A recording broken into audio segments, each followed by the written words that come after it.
Hey, welcome to Phrase by Phrase. This is the channel where we study the Bible one phrase at a time in 5-minute chunks. And today we are in James chapter 1, verse 13. This is what it says. Let no one say when he is tempted, I am being tempted by God.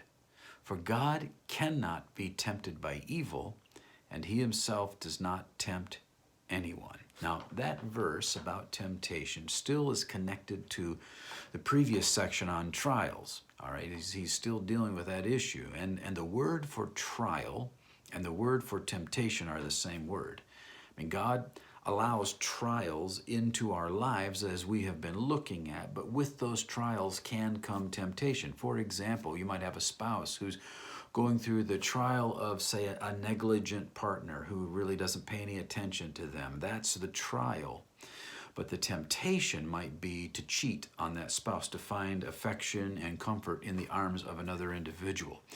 Well, God can take the trial, the person who is in a difficult relationship, and God can use that trial, but God does not cause the temptation that sometimes accompanies the trial. But sometimes people blame God for the temptation.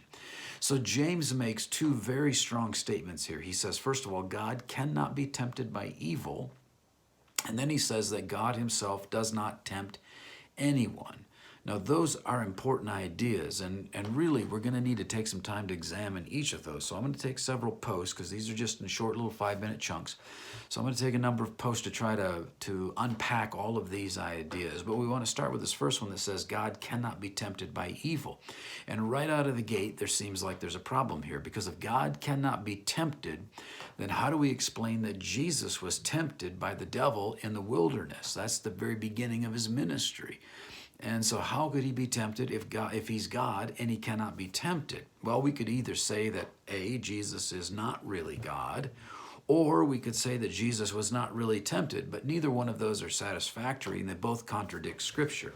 So we need to figure this out, and this is more than just an academic interest to us, because the temptation of Jesus provides our hope of an empathizing God, a God who understands what we go through and can feel our pain and can empathize with us when we are tempted and when we are weak. So it's important to us that we have a God who is an advocate for us, and one who's an advocate because he understands us and he knows what we're going through.